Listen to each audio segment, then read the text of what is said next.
E se eu te dissesse que a igreja que você frequenta pode estar afastando você de Deus em vez de aproximar?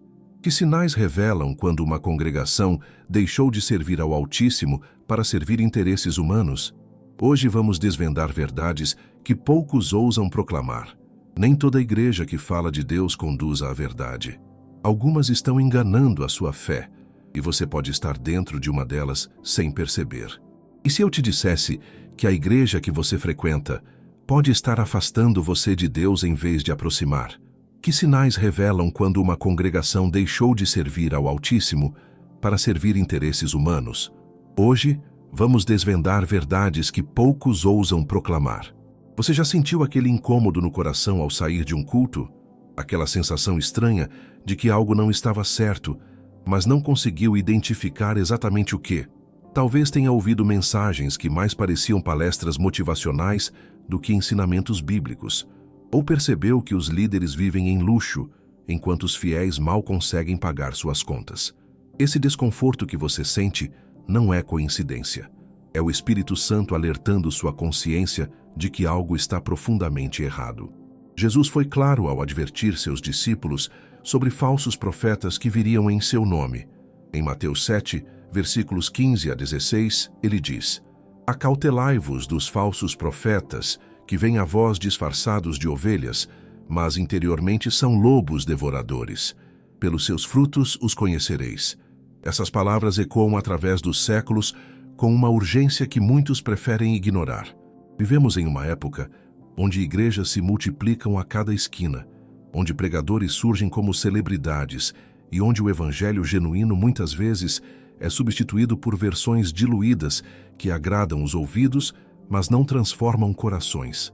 A verdade é que nem toda congregação que carrega o nome de Cristo realmente o representa. Nem todo púlpito proclama a palavra com fidelidade. E nem todo líder que levanta as mãos aos céus está verdadeiramente conectado ao Pai Celestial. Isso pode parecer duro, pode até soar como julgamento, mas é uma realidade bíblica que precisamos enfrentar com coragem e discernimento. Pense comigo. Quando foi a última vez que você ouviu uma pregação profunda sobre santidade, arrependimento e renúncia? Quando foi a última vez que saiu da igreja verdadeiramente confrontado com suas próprias falhas e com o chamado radical de Cristo? Ou será que as mensagens que você tem ouvido falam apenas sobre prosperidade, sucesso financeiro e bênçãos materiais? O apóstolo Paulo já alertava Timóteo sobre esse tempo que chegaria. Em 2 Timóteo 4, versículos 3 a 4, ele profetiza: Pois virá o tempo em que não suportarão a sã doutrina. Pelo contrário, sentindo coceira nos ouvidos, segundo os seus próprios desejos, juntarão mestres para si mesmos. Eles se recusarão a dar ouvidos à verdade, voltando-se para os mitos. Essas palavras descrevem perfeitamente o cenário que vemos hoje. Igrejas onde a pregação se tornou entretenimento. Lugares onde a adoração virou show. Comunidades onde o que importa não é a transformação espiritual, mas a quantidade de membros e o tamanho das ofertas. Essas congregações aprenderam a arte perigosa de dizer às pessoas exatamente aquilo que elas querem ouvir. Você merece saber a verdade. Você merece ter seus olhos abertos para enxergar além das aparências brilhantes e das promessas vazias, porque sua alma é preciosa demais para ser alimentada com migalhas espirituais quando Deus oferece um banquete completo de sua palavra. Existem sinais claros, evidências bíblicas que nos ajudam a identificar quando uma igreja se desviou do caminho. E não estou falando de pequenas diferenças doutrinárias ou preferências litúrgicas. Estou falando de desvios fundamentais que colocam em risco a própria essência da fé cristã. Desvios que transformam o evangelho em mercadoria e os fiéis em consumidores. O primeiro e mais alarmante sinal é quando o dinheiro se torna o tema central. Você já reparou como algumas igrejas falam mais sobre ofertas do que sobre Cristo? Como cada pregação, não importa o texto bíblico escolhido, sempre termina com um apelo financeiro. Jesus foi categórico ao afirmar em Mateus 6, versículo 24: Ninguém pode servir a dois senhores, pois odiará a um e amará o outro, ou se dedicará a um e desprezará o outro. Vocês não podem servir a Deus e ao dinheiro. Quando uma igreja coloca a prosperidade financeira acima da prosperidade espiritual, quando os líderes vivem como reis, enquanto ensinam sobre um Cristo que não tinha onde reclinar a cabeça, algo está terrivelmente invertido. O Evangelho nunca foi uma plataforma de enriquecimento pessoal. Foi um chamado ao sacrifício, à renúncia e ao amor desinteressado. Outro sinal preocupante é a ausência de ensino bíblico profundo. Igrejas que oferecem apenas mensagens superficiais, frases de efeito e promessas fáceis, estão privando seus membros do alimento espiritual verdadeiro. A palavra de Deus não é um livro de autoajuda. É espada afiada que penetra até a divisão de alma e espírito, discernindo os pensamentos e intenções do coração, como nos diz Hebreus 4, versículo 12.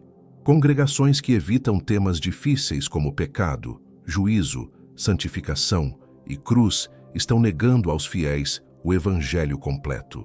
Estão oferecendo uma versão adoçada da fé que pode até trazer conforto momentâneo, mas não tem poder para transformar vidas eternamente. E essa transformação genuína é exatamente aquilo que Deus deseja realizar em cada um de nós.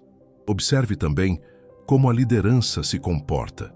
Líderes que se colocam como infalíveis, que não aceitam questionamentos, que exigem obediência cega e que se cercam de privilégios e reverências exageradas, estão perigosamente próximos de criar cultos de personalidade em vez de comunidades cristãs. Pedro nos ensina em 1 Pedro 5, versículo 3, que os líderes não devem dominar sobre os que lhes foram confiados, mas serem exemplos para o rebanho. Jesus lavou os pés dos discípulos. Ele serviu, ele se humilhou, ele ensinou que o maior no reino seria aquele que servisse a todos. Quando vemos líderes que fazem o oposto, que buscam honra, riqueza e poder, precisamos questionar seriamente se eles estão seguindo o modelo de Cristo ou os padrões do mundo. Talvez você esteja se perguntando agora: como posso ter certeza? Como posso saber se a igreja que frequento está no caminho certo ou se está me desviando da verdade? Essas são perguntas legítimas e necessárias. E a resposta começa com você assumindo a responsabilidade pela sua própria jornada espiritual. Você não pode simplesmente delegar sua fé a um pastor ou líder religioso. Você precisa conhecer a palavra por si mesmo. Precisa estudar as Escrituras com dedicação e oração. Precisa desenvolver discernimento espiritual através de uma relação íntima e pessoal com Deus. Porque no final das contas, você prestará contas da sua fé diretamente ao Senhor. Se este conteúdo está tocando seu coração, se você sente que essas verdades precisam chegar a mais pessoas, inscreva-se no canal agora. Ative o sininho de notificações para não perder os próximos vídeos, onde continuaremos desvendando os mistérios da fé verdadeira e expondo aquilo que muitos tentam esconder. Nas próximas partes desta revelação, vamos explorar com ainda mais profundidade os tipos específicos de igrejas que você deve evitar. Vamos examinar doutrinas enganosas que têm levado milhares ao erro. E mais importante, vamos descobrir juntos como identificar e fazer parte de uma comunidade que verdadeiramente honra a Deus e edifica seus membros no caminho da salvação. Porque a verdade, meu amigo, minha amiga, não é apenas importante, ela é vital para a sua alma eterna.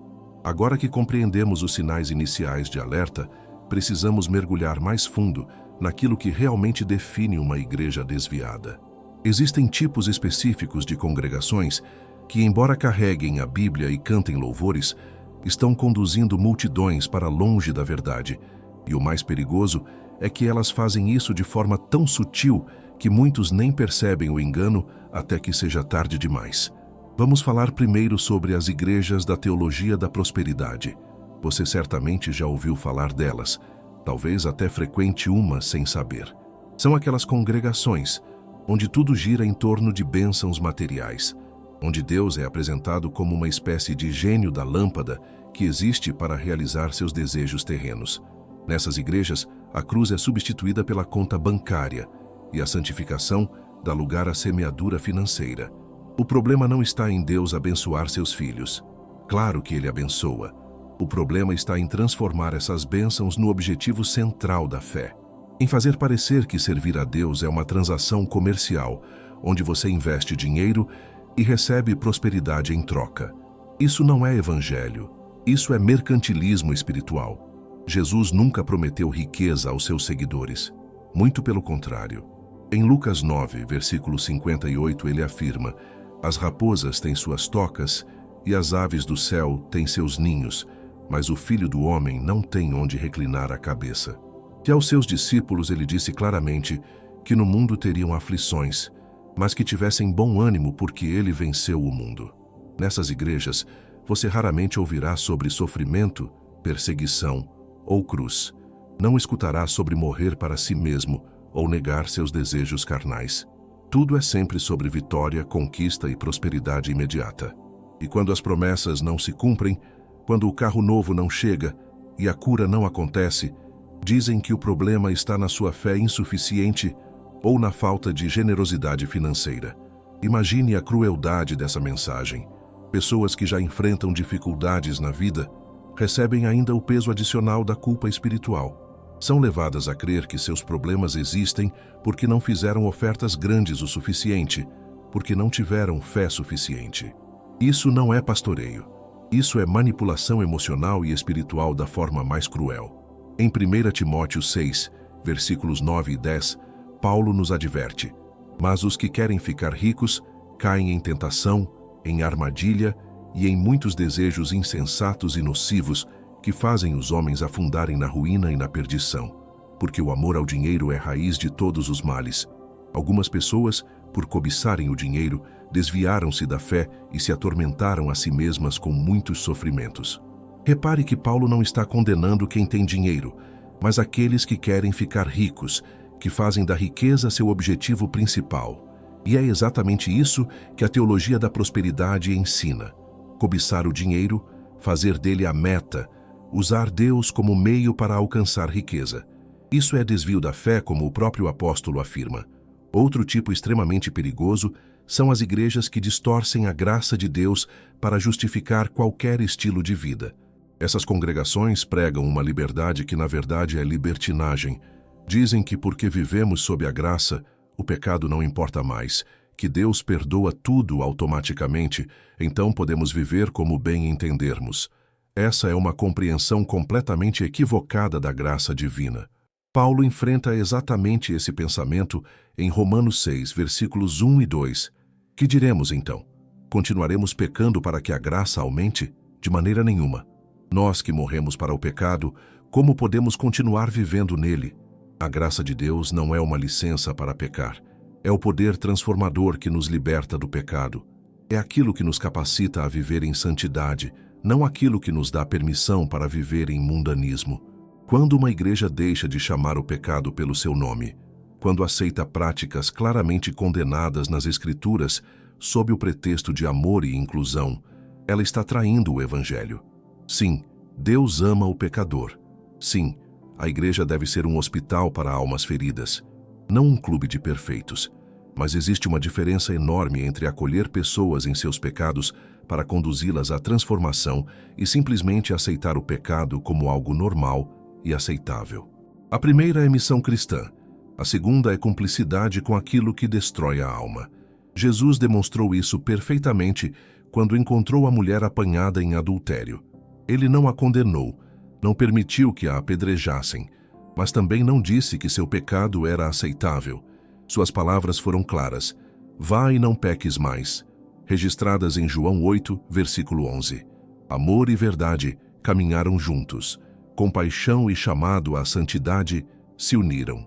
Existem também aquelas igrejas que se tornaram centros de entretenimento religioso, lugares onde o culto se transformou em espetáculo, onde a música é mais importante que a mensagem, onde as luzes e efeitos especiais competem pela atenção que deveria estar voltada para Deus. Não que usar tecnologia ou ter uma boa estrutura seja errado, mas quando a forma supera o conteúdo, quando a experiência emocional substitui a transformação espiritual, algo está profundamente invertido. Você vai a esses lugares e sai emocionado, tocado pela música bonita, impressionado pelo show de luzes, mas sem ter sido verdadeiramente confrontado pela palavra. Sai se sentindo bem, mas não necessariamente mudado. E a fé cristã não é sobre se sentir bem. É sobre ser transformado à imagem de Cristo, mesmo quando essa transformação dói. O culto verdadeiro não é performance para entreter pessoas. É encontro reverente com o Deus vivo. É celebração, sim, mas também é quebrantamento. É alegria, mas também é confissão. É louvor, mas também é arrependimento. Quando reduzimos tudo isso a um show semanal, esvaziamos o culto de seu significado mais profundo. Há ainda congregações onde reina o autoritarismo espiritual. Lugares onde líderes se colocam como mediadores absolutos entre Deus e as pessoas. Onde questionar é visto como rebeldia, onde discordar é tratado como pecado. Essas igrejas criam sistemas de controle que mantêm os membros em constante dependência emocional e espiritual da liderança. Nesses ambientes, você não pode ler a Bíblia por conta própria e chegar a conclusões diferentes das que o pastor ensina. Não pode buscar orientação de Deus diretamente sem passar pelo crivo da liderança. Toda a sua vida espiritual é mediada, controlada, vigiada. E quando você decide sair, é tratado como traidor, maldito, alguém que abandonou a Deus. Isso não é cristianismo bíblico, isso é seita. O próprio Jesus rasgou o véu do templo para mostrar que agora temos acesso direto ao Pai. Hebreus 4, versículo 16 nos convida. Portanto, aproximemo-nos do trono da graça com toda a confiança, a fim de recebermos misericórdia e encontrarmos graça que nos ajude no momento da necessidade. Você não precisa de nenhum líder humano como intermediário obrigatório entre você e Deus. Sim, devemos respeitar líderes espirituais maduros, buscar conselho de pessoas sábias, fazer parte de comunidades. Mas nossa fé não pode depender da aprovação ou controle de nenhum ser humano. Ela deve estar fundamentada exclusivamente em Cristo. Tem também aquelas igrejas que abandonaram completamente a Bíblia como autoridade final. Lugares onde tradições humanas, revelações particulares ou filosofias modernas têm mais peso que as Escrituras. Onde a palavra de Deus é interpretada de forma tão flexível que pode significar qualquer coisa e, portanto, não significa nada. Essas congregações pegam versículos isolados, os tiram de contexto e constroem doutrinas inteiras sobre interpretações forçadas, ou simplesmente ignoram partes da Bíblia que não se encaixam em suas conveniências teológicas. Escolhem quais mandamentos seguir e quais deixar de lado, como se fossem editores da vontade divina. Paulo alertou sobre isso em 2 Timóteo 3, versículos 16 e 17. Toda a Escritura é inspirada por Deus e útil para o ensino, para a repreensão, para a correção e para a instrução na justiça, para que o homem de Deus seja apto e plenamente preparado para toda boa obra. Toda a Escritura, não apenas as partes que nos agradam, não só os versículos que confirmam nossas preferências pessoais, toda ela é inspirada, útil, necessária. E quando uma igreja perde esse compromisso com a integralidade e autoridade da palavra, ela perde sua própria razão de existir como igreja cristã. Você consegue perceber agora como o cenário é complexo, como existem tantas formas sutis pelas quais o verdadeiro evangelho pode ser distorcido? E o mais assustador é que essas igrejas geralmente não admitem seus desvios. Pelo contrário, defendem suas práticas com convicção, citam versículos isolados, apresentam testemunhos emocionantes. Por isso o discernimento é tão crucial. Por isso você precisa conhecer profundamente a palavra de Deus, porque somente assim será capaz de identificar quando algo está errado, mesmo que tudo pareça certo na superfície. Mas como chegamos até aqui? Como a igreja, que deveria ser a guardiã da verdade, se tornou em tantos lugares um espaço de engano e manipulação? Para entender o presente, precisamos olhar para a história e reconhecer que essa batalha entre o evangelho genuíno e suas distorções não é nova. Ela existe desde os primeiros dias da igreja primitiva. Desde o princípio, falsos mestres tentaram infiltrar suas doutrinas enganosas nas comunidades cristãs. O apóstolo Pedro nos alerta em 2 Pedro 2, versículo 1. No passado, surgiram falsos profetas no meio do povo, como também surgirão entre vocês falsos mestres. Estes introduzirão secretamente heresias destruidoras, chegando a negar o soberano que os resgatou, trazendo sobre si mesmos repentina destruição. Repare na palavra secretamente. Os desvios não acontecem de forma aberta e escandalosa. Eles se infiltram aos poucos, disfarçados de novidades espirituais, de revelações especiais, de adaptações necessárias aos novos tempos. Começam com pequenos ajustes na doutrina, sutis mudanças de ênfase, e gradualmente transformam completamente a mensagem original. Ao longo da história, vimos isso acontecer repetidas vezes. Movimentos que começaram com fervor genuíno foram sendo corrompidos quando líderes descobriram que podiam usar a fé das pessoas para ganho pessoal. Quando perceberam que multidões famintas por esperança e significado eram facilmente manipuláveis através do medo, da culpa e de promessas vazias. No mundo contemporâneo, essa corrupção foi potencializada pelos meios de comunicação. Televisão, internet, redes sociais transformaram alguns pregadores em celebridades com alcance global. E com esse alcance veio poder, dinheiro e influência em escalas nunca antes vistas. Não é surpresa que muitos tenham sucumbido à tentação. Você vê pastores vivendo em mansões luxuosas, dirigindo carros que custam fortunas, usando roupas de grife caríssimas, tudo financiado pelas ofertas de pessoas simples que mal conseguem pagar suas contas. E quando questionados, justificam dizendo que Deus quer que seus servos vivam como reis, que a prosperidade do líder é prova da bênção divina sobre o ministério. Mas Jesus foi claro sobre a postura que seus seguidores deveriam ter em relação às riquezas. Em Mateus 6, versículos 19 a 21, ele ensina: Não acumulem para vocês tesouros na terra, onde a traça e a ferrugem destroem, e onde os ladrões arrombam e furtam. Mas acumulem para vocês tesouros no céu, onde a traça e a ferrugem não destroem, e onde os ladrões não arrombam nem furtam. Pois onde estiver o seu tesouro, aí também estará o seu coração. Onde está o coração desses líderes que acumulam fortunas em nome de Deus? Onde está o tesouro deles? As ações revelam as verdadeiras prioridades. E quando vemos alguém obcecado por luxo e ostentação, não precisamos de muito discernimento para perceber que seu coração não está nos céus, mas muito firmemente plantado nas coisas desta terra. Outro fator que contribuiu para essa proliferação de igrejas enganosas foi o enfraquecimento do ensino bíblico sólido. Vivemos em uma geração de analfabetismo bíblico sem precedentes. Pessoas que se dizem cristãs, mas não conhecem nem os princípios mais básicos da fé, que nunca leram a Bíblia completa, que não sabem diferenciar Antigo de Novo Testamento, que confundem personagens e histórias. Esse vazio de conhecimento criou terreno fértil para todo tipo de engano, porque quando você não conhece a verdade profundamente, qualquer mentira bem contada parece convincente. Quando não tem familiaridade com as Escrituras, não consegue identificar quando alguém está distorcendo versículos ou ensinando doutrinas contrárias à palavra. Os bereanos, mencionados em Atos 17, versículo 11, são apresentados como exemplo justamente por essa característica. Os bereanos eram mais nobres do que os tessalonicenses, pois receberam a mensagem com grande interesse, examinando todos os dias as Escrituras para ver se tudo era assim mesmo.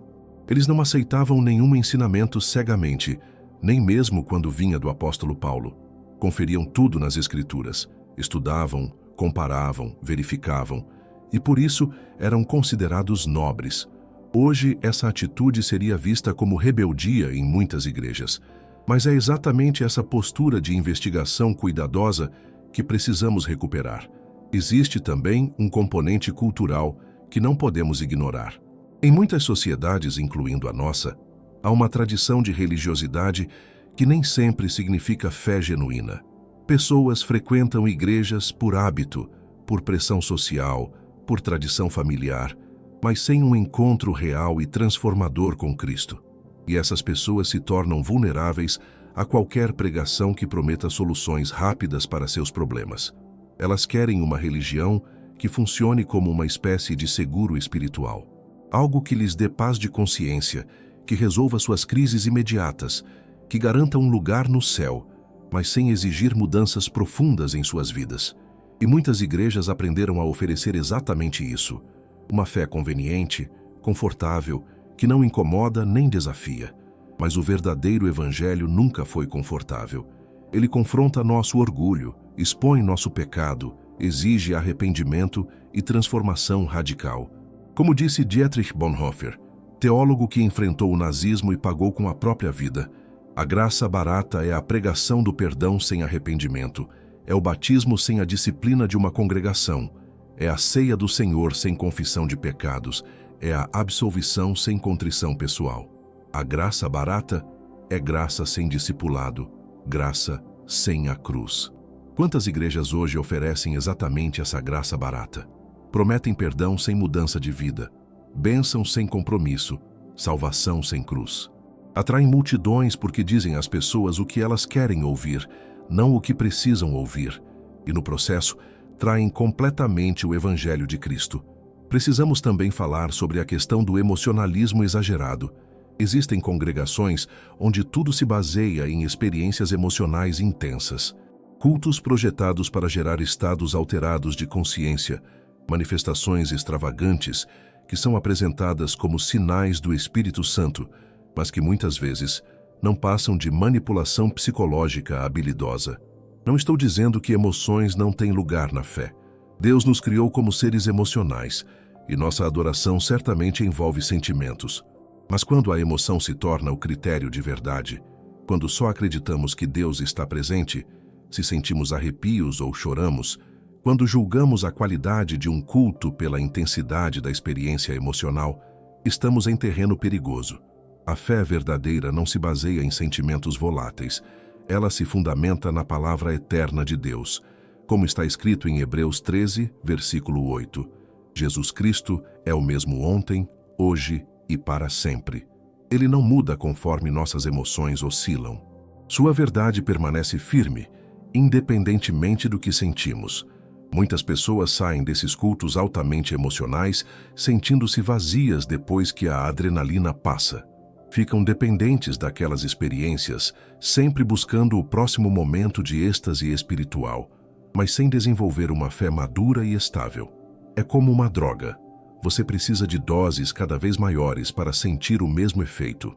E enquanto isso acontece, questões reais de caráter, pecados não confessados, relacionamentos quebrados, tudo isso fica sem ser tratado, porque a igreja se tornou um espaço de fuga emocional em vez de um hospital de cura espiritual, um lugar onde você se sente bem temporariamente, mas não é verdadeiramente transformado. Há ainda o problema das revelações extra-bíblicas. Igrejas onde líderes afirmam receber mensagens diretas de Deus que têm a mesma autoridade das Escrituras, onde profecias particulares direcionam decisões importantes da vida dos membros, onde sonhos e visões são tratados como infalíveis. A palavra de Deus é completa. Em Apocalipse 22, versículos 18 e 19, há um alerta solene. Declaro a todos os que ouvem as palavras da profecia deste livro: se alguém lhe acrescentar algo, Deus lhe acrescentará as pragas descritas neste livro. Se alguém tirar alguma palavra deste livro de profecia, Deus tirará dele a sua parte na árvore da vida e na cidade santa, que são descritas neste livro. Deus já revelou tudo o que precisamos saber para salvação e vida piedosa nas Escrituras. Ele pode sim falar conosco de diversas formas, nos guiar, nos consolar, mas nenhuma revelação particular tem autoridade sobre a Bíblia.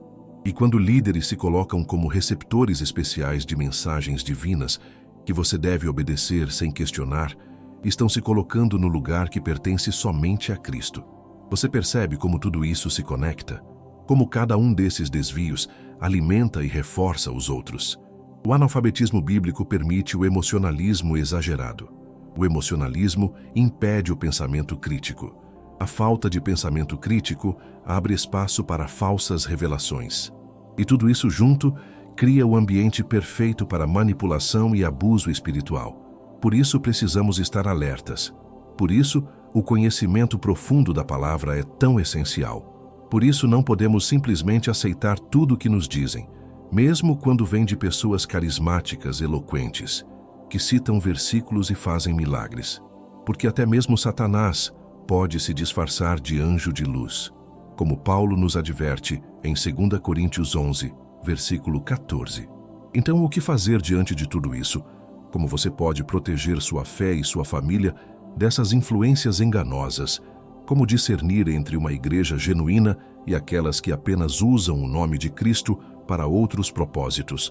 Essas são perguntas práticas e urgentes que merecem respostas claras e diretas.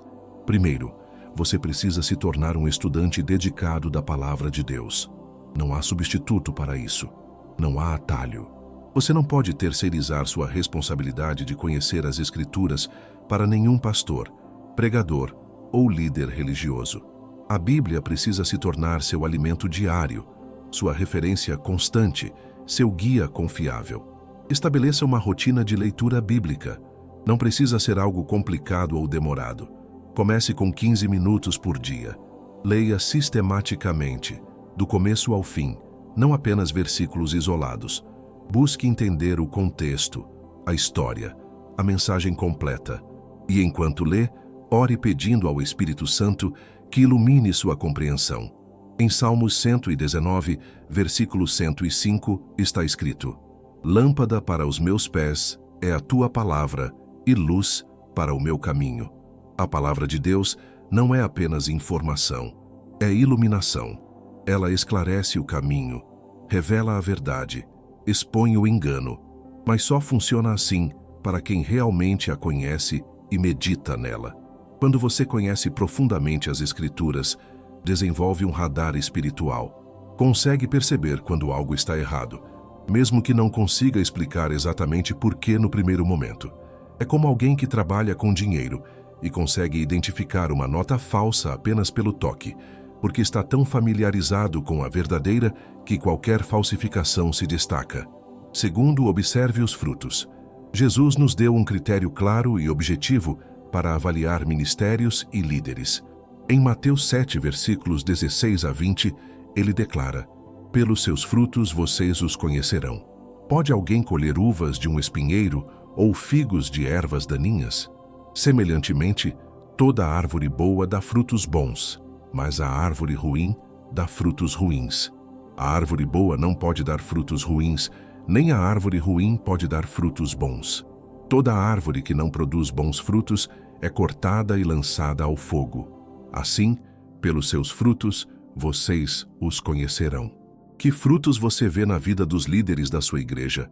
Não estou falando de riqueza material ou tamanho da congregação. Estou falando de caráter cristão genuíno. Você vê humildade ou arrogância? Vê serviço ou busca por honras? Vê transparência ou segredos? Vê perdão ou vingança? Vê amor sacrificial ou manipulação emocional? Observe também os frutos na vida dos membros da igreja. As pessoas estão sendo transformadas em semelhança a Cristo?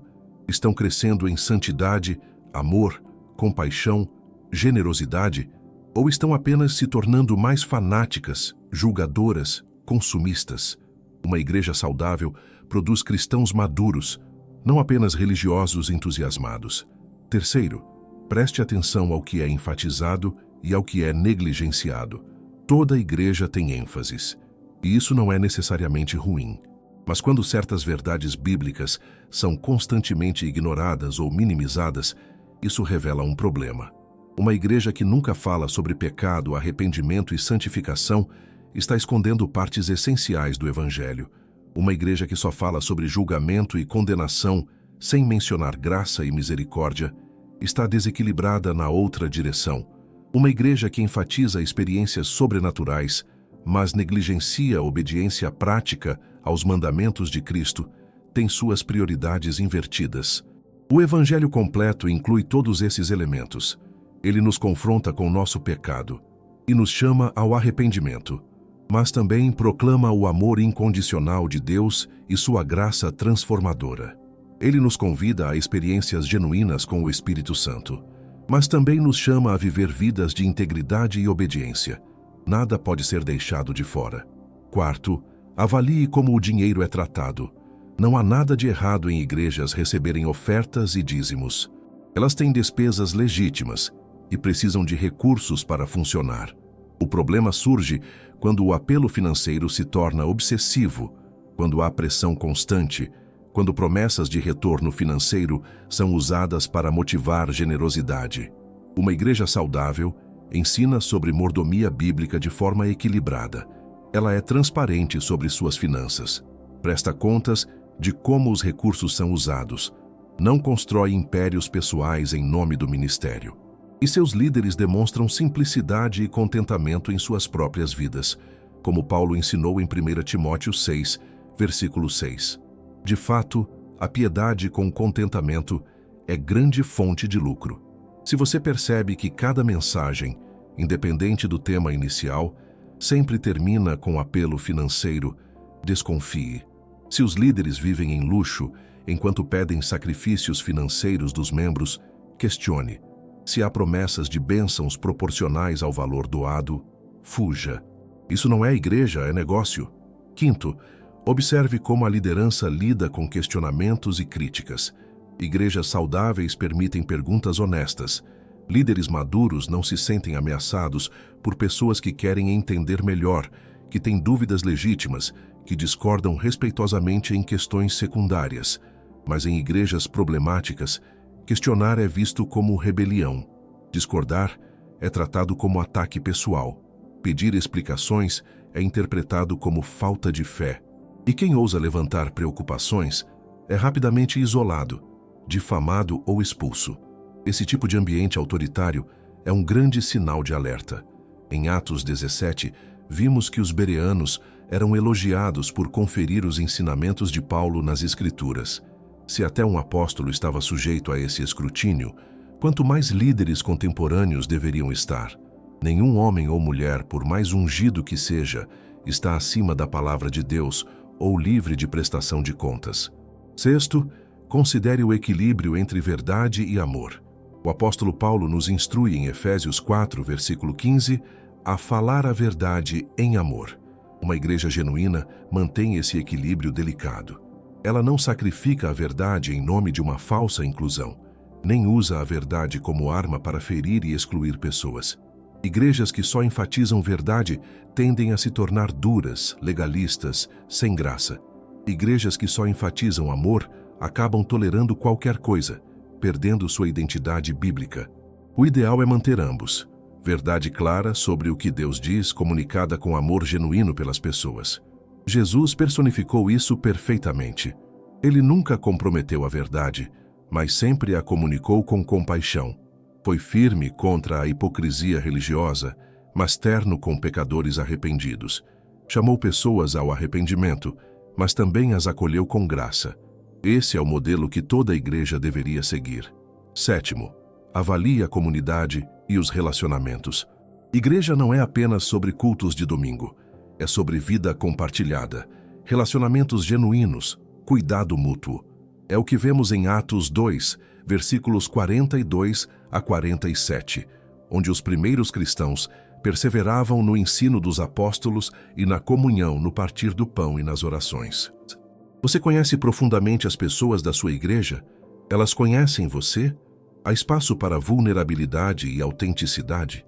As pessoas se importam umas com as outras além dos encontros programados? Há apoio real em momentos de crise? Ou tudo é superficial, apenas sorrisos no domingo e nada mais? Uma igreja genuína é uma família espiritual, onde os membros carregam os fardos uns dos outros, conforme Gálatas 6, versículo 2 nos orienta. Não é um auditório onde você assiste a um show religioso.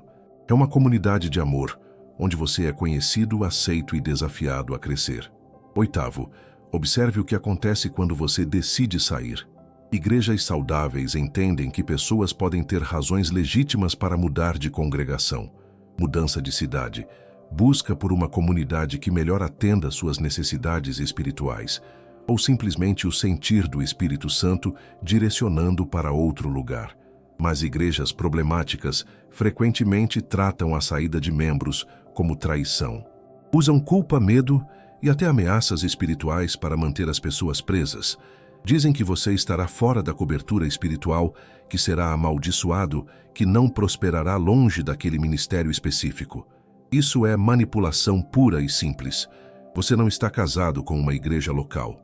Sua lealdade última é a Cristo e ao corpo universal de crentes. Estar em uma congregação local é importante e necessário, mas você tem liberdade para discernir onde Deus quer que você esteja. E nenhum líder humano tem direito de controlar essa decisão através de medo ou manipulação. 9. Confie no discernimento do Espírito Santo. Se algo não parece certo, se você sente desconforto persistente, se há alertas em seu espírito que não consegue ignorar, não despreze esses sinais. Deus fala conosco de diversas formas e muitas vezes usa esse desconforto interno para nos alertar sobre perigos. Em João 16, versículo 13, Jesus promete sobre o Espírito Santo. Mas quando o Espírito da verdade vier, ele os guiará a toda a verdade. Você tem acesso direto a essa orientação divina. Ore pedindo sabedoria, como Tiago 1, versículo 5 nos encoraja.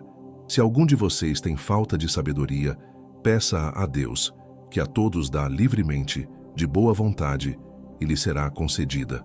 Por fim, lembre-se que nenhuma igreja é perfeita. Não existe congregação ideal onde tudo funciona maravilhosamente e todos os membros são santos e impecáveis. Estamos todos em processo de crescimento e transformação. A questão não é encontrar perfeição, mas discernir entre falhas humanas normais e desvios fundamentais do Evangelho. Uma igreja pode ter imperfeições estruturais, pode cometer erros administrativos, pode ter conflitos relacionais ocasionais e ainda assim ser um lugar saudável espiritualmente. Mas quando há desvios doutrinários graves, manipulação sistemática, abuso de autoridade ou abandono das Escrituras, não são apenas falhas humanas, são problemas espirituais sérios que comprometem a própria natureza da igreja. Chegamos ao fim desta jornada reveladora. Espero sinceramente que estas verdades tenham tocado seu coração e aberto seus olhos para realidades que muitos preferem esconder. Sua fé é preciosa demais para ser enganada, e sua alma vale mais do que qualquer manipulação religiosa. Se este conteúdo foi útil para você, inscreva-se agora no canal e ative o sininho para não perder nossos próximos vídeos. Deixe seu like, compartilhe com quem precisa ouvir essas verdades e comente aqui embaixo sua experiência. Sua participação fortalece esta comunidade de buscadores sinceros da verdade. Continue conosco, assistindo aos próximos vídeos que aparecerão na sua tela. Juntos vamos continuar desvendando os mistérios da fé verdadeira e nos aprofundando no conhecimento genuíno de Deus. Que o Senhor abençoe sua jornada espiritual. Até o próximo vídeo.